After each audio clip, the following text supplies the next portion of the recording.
Assalamualaikum warahmatullahi wabarakatuh. Saya Ika Septiana, NIM 211223022. Saya dan teman-teman saya akan mempresentasikan tentang kuliah pengantar ekonomi pembangunan bab 6 yang berjudul tabungan dalam negeri, yang menjelaskan tentang yang pertama, investasi dan pertumbuhan ekonomi, yang kedua, sumber tabungan dalam negeri, yang ketiga, faktor penentu tabungan swasta, dan yang keempat, sekilas tentang sumber pembiayaan dalam negeri Indonesia. Materi yang pertama yaitu investasi dan pertumbuhan ekonomi. Di sini saya akan mempresentasikan tentang pengertian investasi, pengertian tabungan, pengertian pertumbuhan ekonomi, potensi penggunaan modal, dan rasio-rasio investasi di negara sedang berkembang. Pengertian investasi. Investasi merupakan salah satu komponen ekonomi makro yang memiliki pengertian yang sangat luas dan teori yang rumit, karena tidak saja dipengaruhi oleh faktor ekonomi, tetapi juga faktor non-ekonomi seperti psikologis para investor, iklim politik, serta keadaan sosial masyarakat yang beraneka ragam bentuknya. Oleh karena itu, investasi dikatakan variabel yang mudah digoncang dan tidak stabil. Definisi investasi menurut pendapat para ahli adalah sebagai berikut. Yang pertama, menurut Sardono Sukirno, investasi merupakan komponen kedua yang menentukan agregat, atau dengan kata lain bisa diartikan sebagai pengeluaran penanaman modal untuk membeli barang atau jasa, untuk menambah kemampuan memproduksi barang atau jasa yang tersedia dalam sebuah perekonomian suatu negara. Yang kedua, menurut Budiono, investasi adalah pengeluaran oleh sektor produsen untuk pembelian barang dan jasa, untuk menambah stok yang digunakan, atau untuk perluasan pabrik. Sehingga dapat disimpulkan bahwa investasi itu adalah sebuah keputusan untuk menunda konsumsi sumber daya atau bagian penghasilan demi meningkatkan kemampuan menambah atau menciptakan nilai hidup. Investasi dapat dilihat dari 3 aspek. Yang pertama, ada aspek uang sebagai pengukur kekayaan yang ditanamkan. Yang kedua, aspek waktu untuk menilai kelayakan investasi. Konsep aspek waktu ini menilai penerimaan maupun pengeluaran jumlah uang yang sama dalam waktu yang berbeda dan mempunyai nilai yang berbeda pula. Dan yang ketiga, aspek manfaat investasi. Dari aspek manfaat investasi ini, maka penilaian kelayakan investasi juga harus melihat manfaat dan biaya yang ditimbulkannya dengan menggunakan azas manfaat. Dengan demikian, secara konsep, investasi ini sangat luas cakupannya. Selanjutnya tentang pengertian tabungan. Usaha perbankan dalam usaha meningkatkan pengerahan sumber dana dari masyarakat, salah satunya dengan menghimpun sumber dana tabungan. Tabungan adalah simpanan pihak ketiga pada bank yang penarikannya dapat dilakukan menurut syarat tertentu. Definisi tabungan menurut pendapat para ahli adalah sebagai berikut. Yang pertama, menurut Dumairi, tabungan adalah bagian dari pendapatan dapat dibelanjakan yang tidak dikeluarkan untuk konsumsi. Dan yang kedua, menurut Mandala Mandarung dan Pratama Raharja, tabungan merupakan simpanan pihak ketiga yang penarikannya dapat dilakukan menurut syarat tertentu yang disepakati tetapi tidak dapat ditarik dengan cek, biljet giro, dan alat lainnya yang dipersamakan dengan itu. Maka dapat disimpulkan bahwa tabungan adalah sebagian dari pendapatan tidak digunakan untuk belanja atau tidak digunakan untuk kegiatan konsumsi. Tabungan merupakan investasi paling mudah, paling tidak beresiko, namun memiliki keuntungan yang sangat sedikit. Ada resiko, ada profit. Jika resiko kecil, profit juga kecil. Mungkin bisa berkurang karena mendapatkan segudang fasilitas dari bank yang memudahkan dalam mengatur keuangan. Selanjutnya tentang pengertian pertumbuhan ekonomi. Definisi pertumbuhan ekonomi ini dijelaskan menurut dua pendapat ahli. Yang pertama itu menurut Sardono Sukirno. Pertumbuhan ekonomi sebagai suatu ukuran kuantitatif yang menggambarkan perkembangan suatu perekonomian dalam tahun tertentu apabila dibandingkan dengan tahun sebelumnya. Yang kedua, menurut Profesor Simon Kuznets, pertumbuhan ekonomi adalah kenaikan jangka panjang dalam kemampuan suatu negara untuk menyediakan semakin banyak jenis barang-barang ekonomi kepada penduduknya.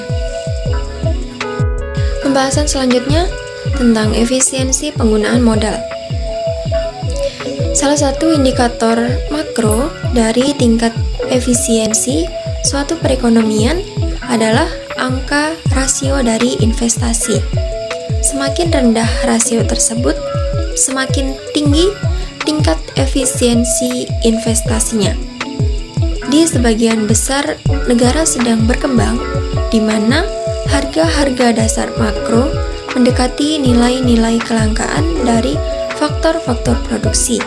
Maka, modal yang langka tersebut digunakan pada tingkat penggunaan yang paling efektif dengan mempertimbangkan jumlah faktor produksi tenaga kerja yang cenderung melimpah di negara sedang berkembang tersebut. Jadi, dalam keadaan seperti itu, suatu tambahan persediaan modal akan menghasilkan tambahan output yang lebih tinggi daripada di negara-negara yang kegiatan produksinya lebih padat modal. Sebenarnya, jika semua faktor produksi dan semua barang akhir mempunyai probabilitas yang sempurna di bumi ini, kita tidak akan perlu mengambil perbedaan intensitas penggunaan modal yang sangat menyolok antar negara-negara dalam memproduksi barang dan jasa. Selanjutnya tentang rasio-rasio investasi di negara sedang berkembang. Dalam beberapa hal, penekanan perhatian terhadap jenis investasi padat modal yang sering dijumpai di negara sedang berkembang merupakan hasil yang tidak sengaja dari kebijakan pemerintah.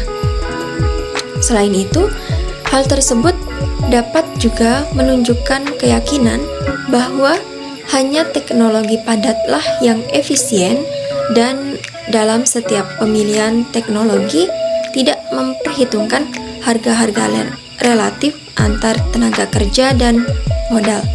Selain itu, perlu juga disadari bahwa asumsi investasi dengan intensitas modal yang tinggi selalu buruk dan bahwa investasi yang menggunakan tenaga kerja selalu bijaksana.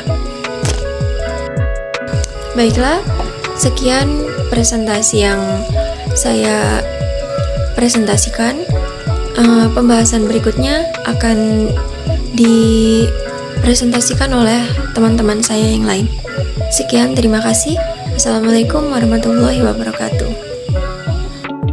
Assalamualaikum Assalamualaikum warahmatullahi wabarakatuh. Saya Muhammad Faiz Akbar Ramadhani, NIM 211236063. Kali ini akan membahas bab tabungan dalam negeri, khususnya materi sumber tabungan dalam negeri.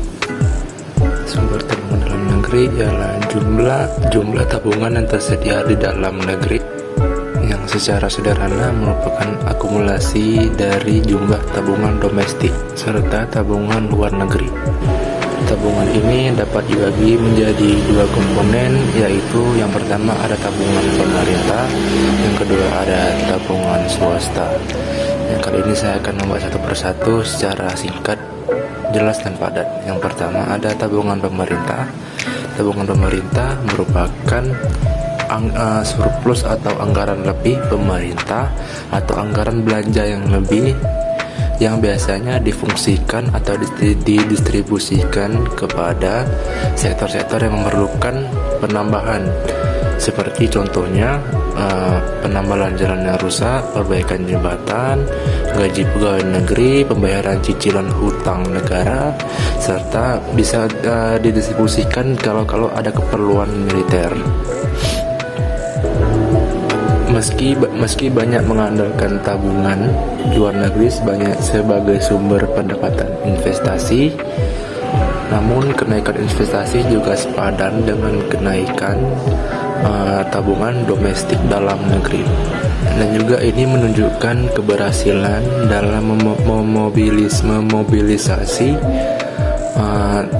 tambahan tabungan di dalam negeri, khususnya pada daerah-daerah yang membutuhkan atau daerah-daerah yang memiliki pendapatan per kapita yang cukup rendah.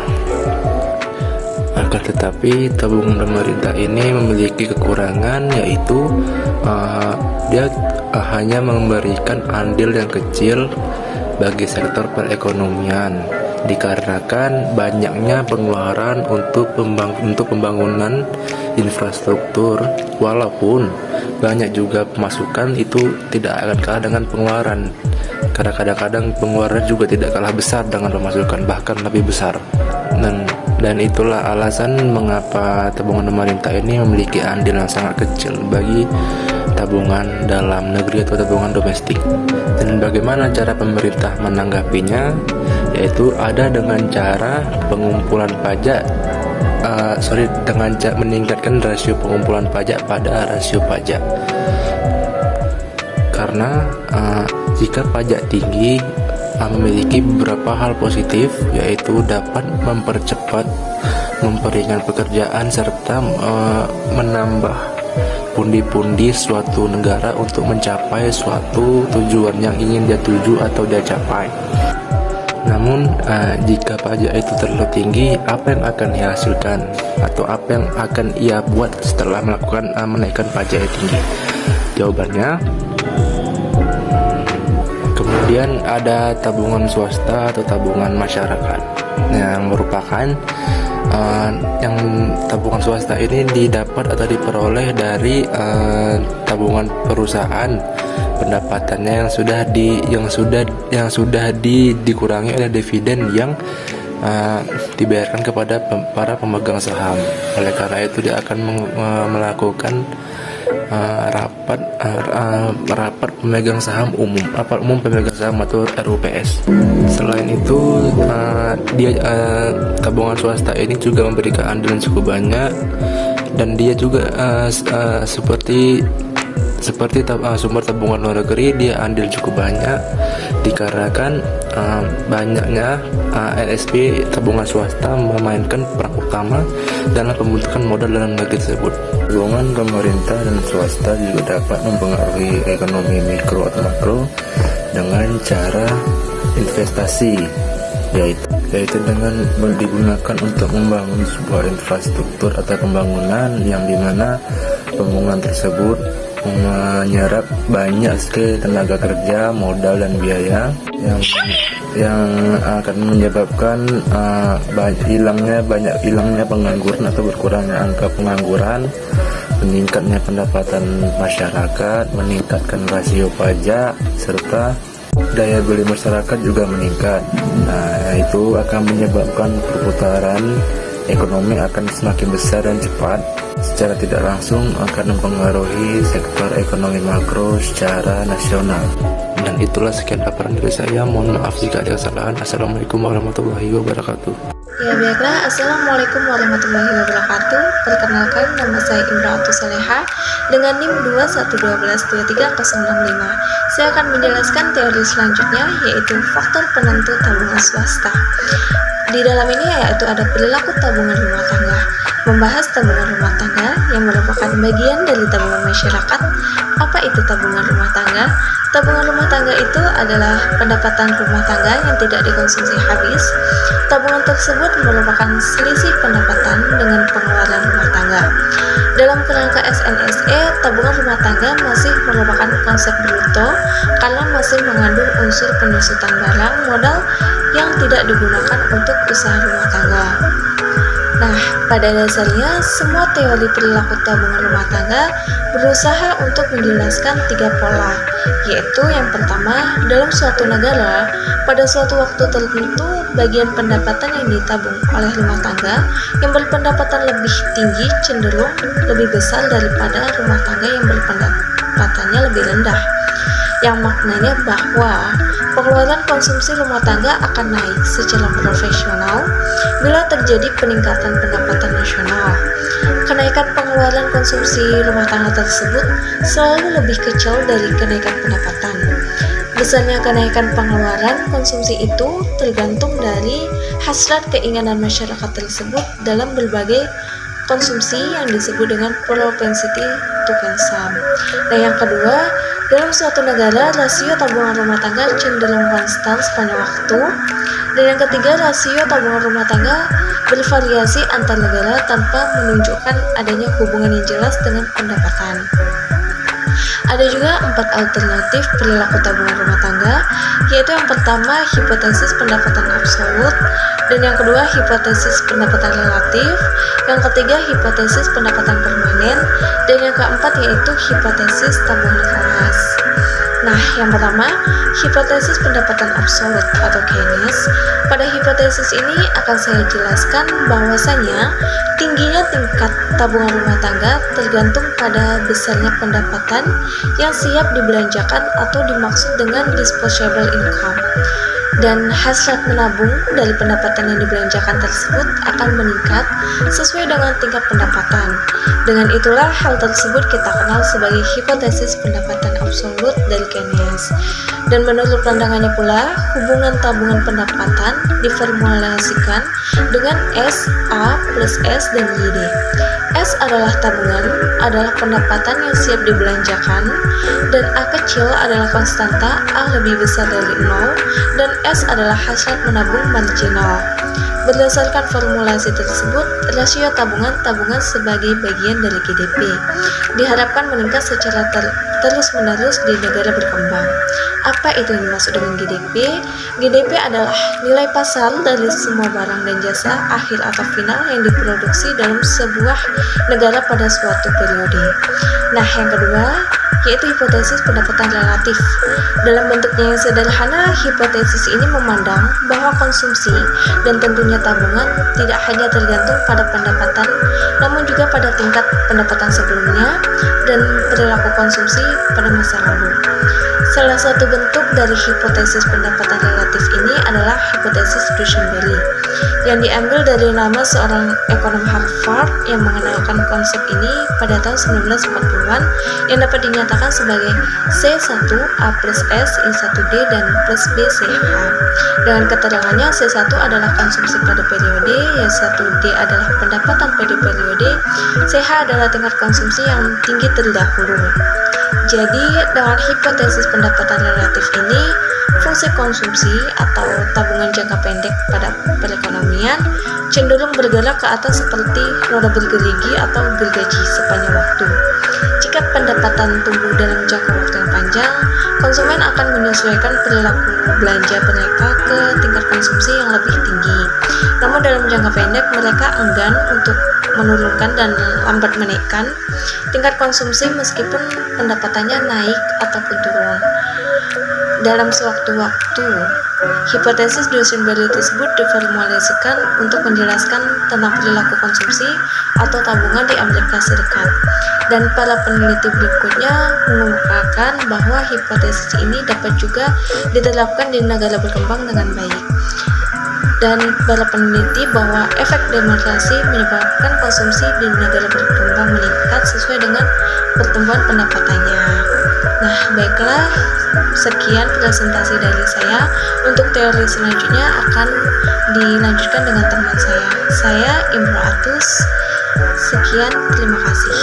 Wassalamualaikum warahmatullahi wabarakatuh. Assalamualaikum warahmatullahi wabarakatuh. Baiklah, perkenalkan, nama saya Riki Samudra dari RSM Skyline semester 3. Di sini saya akan menjelaskan poin-poin tentang faktor penentu tabungan swasta. Baiklah, saya akan menjelaskan 3 poin dari faktor penentu tabungan swasta tersebut. Di sini saya akan menjelaskan 3 poin dari materi tersebut. Yang pertama, saya akan menjelaskan poin pertama, yaitu hipotesis pendapatan permanen yang dikemukakan oleh Friedman. Yang kedua ada hipotesis tabungan kelas yang akan dikemukakan oleh seorang ekonom yang bernama Nicholas Kaldor. Dan yang ketiga ada perilaku tabungan perusahaan. Oke, baiklah, langsung saja kita masuk ke poin yang pertama, yaitu hipotesis pendapatan permanen. Dari kata pendapatan tersebut terdiri dari 2 komponen. Yang pertama pendapatan permanen, yang kedua yaitu pendapatan tidak tetap. Jadi dasarnya adalah bahwa karena individu-individu berharap untuk hidup lama, maka mereka akan membuat keputusan konsumsi untuk periode waktu yang sangat lama, bahkan bertahun-tahun. Hipotesis pendapatan permanen ini menjelaskan bahwa seseorang dapat memperkirakan besarnya aliran pendapatan ini sepanjang hidup mereka, dan mereka juga bisa menyesuaikan tingkat apa yang mereka konsumsi dengan apa yang mereka anggap sebagai pendapatan normal atau pendapatan permanen yang bisa dibilang stabil sepanjang waktu. Oke, baiklah, langsung saja lanjut ke poin yang kedua, yaitu hipotesis tabungan kelas. Hipotesis tabungan kelas ini menjelaskan faktor pertama dan juga faktor ketiga jika proporsi faktor produksi terjadi berbeda antar negara. Itulah mengapa sulit untuk melihat beberapa para rumah tangga sangat sulit ketika proses pengambilan untuk menabung, dan juga bisa dilihat karena menilai pendapatan tersebut berbeda antara pendapatan kerja dengan pendapatan dari hasil kekayaan. Baiklah, langsung saja lanjut ke materi nomor 3, yaitu perilaku tabungan dalam perusahaan. Tabungan dalam perusahaan di negara sedang berkembang relatif kecil. Perihal ini disebabkan oleh masih relatif kecilnya sektor perusahaan dan perekonomian, serta kurang berkembangnya sektor perusahaan di dalam negara sedang berkembang. Mengapa demikian? Karena seringkali dipicu oleh minimnya rangsangan dan intensif dalam pengembangan sektor usaha tersebut di negara sedang berkembang. Assalamualaikum warahmatullahi wabarakatuh. Perkenalkan, nama saya Indria Syokana, NIM 2112323066. Di sini saya akan melanjutkan materi dari teman saya, yaitu materi tentang sekilas tentang sumber pembiayaan dalam negeri Indonesia, sebuah pelajaran dari masa lalu. Sebelum membahas hal-hal yang lainnya, kita perlu memahami apa sih itu pengertian dari anggaran dan pembiayaan. Jadi, anggaran adalah merupakan sejumlah biaya dalam bentuk uang yang disediakan dan digunakan untuk pelaksanaan suatu kegiatan yang direncanakan dalam jangka waktu tertentu. Sedangkan pembiayaan adalah kegiatan menyediakan uang yang dibutuhkan dengan persetujuan atau kesepakatan antara suatu pihak dengan pihak lainnya. Sumber pembiayaan dalam negeri adalah semua penerimaan pembiayaan yang berasal dari perbankan dan non-perbankan. dalam negeri yang terdiri atas penerimaan cicilan, pengembalian penerusan pinjaman, saldo anggaran lebih, hasil pengelolaan aset, penerbitan surat berharga, dan lain-lain. Indonesia disebut juga sebagai negara yang sedang berkembang, mengalami masalah kesenjangan investasi tabungan. Karena pertumbuhan pembangunan nasional yang berorientasi pada pertumbuhan dan industrialisasi menurut adanya investasi dalam jumlah besar. Sementara jumlah tabungan masyarakat atau swasta belum memadai. Seperti pada tabel 6.7 yang ada di buku, yaitu tentang menggambarkan perkembangan tingkat domestik, investasi, dan GDP selama masa Orde Baru. Tabungan swasta dan tabungan domestik. Pengertian tabungan. Tabungan adalah suatu simpanan uang yang berasal dari pendapatan yang tidak digunakan untuk keperluan sehari-hari maupun kepentingan lainnya. Simpanan uang dapat digunakan dan diambil kapan saja tanpa terikat oleh perjanjian dan waktu. Tabungan swasta di Indonesia lebih besar daripada tingkat tabungan pemerintah. Hal tersebut dapat ditunjukkan oleh perbandingan angka-angka tabungan pemerintah dari tiap periodenya. Adanya akumulasi peran tabungan swasta sebagai sumber pembiayaan pembangunan dari dalam negeri menunjukkan bahwa sektor swasta telah mendapatkan kesempatan yang lebih besar untuk berpartisipasi dalam pembiayaan proyek-proyek investasi di dalam negeri. Tingkatnya peran swasta ini tidak terlepas dari serangkaian kebijakan deregulasi yang diluncurkan pemerintah. Selisih antara penerimaan pajak dan pengeluaran pemerintah. Tabungan pemerintah akan menilai positif apabila penerima pajak lebih besar dibandingkan dengan pengeluaran pemerintah. Tabungan swasta atau private saving mengacu pada tabungan oleh sektor rumah tangga dan sektor bisnis. Dalam perekonomian statik ini adalah jumlah tabungan rumah tangga dan tabungan sektor bisnis. Tabungan swasta plus tabungan publik atau public saving. Tabungan swasta atau private saving mengacu pada tabungan sektor rumah tangga dan sektor bisnis dalam perekonomian statik ini jumlah tabungan rumah tangga dan tabungan sektor bisnis. Tabungan swasta plus tabungan publik atau public saving dengan tabungan nasional atau national saving. Rumus tabungan swasta. Tabungan pribadi sama dengan tabungan rumah tangga ditambah tabungan sektor bisnis. Tabungan domestik menurut Samuelson 2004, yang dimaksud dengan tabungan nasional atau domestik adalah bagian dari pendapatan nasional atau domestik yang tidak dikonsumsi. Tabungan ini diciptakan oleh dua pelaku, yaitu sektor pemerintah atau government dan sektor swasta atau private. Baiklah, itu saja presentasi dari kelompok kami. Maaf jika ada kesalahan, karena kesempurnaan itu judul lagu Rizky Febian. Wassalamualaikum warahmatullahi wabarakatuh.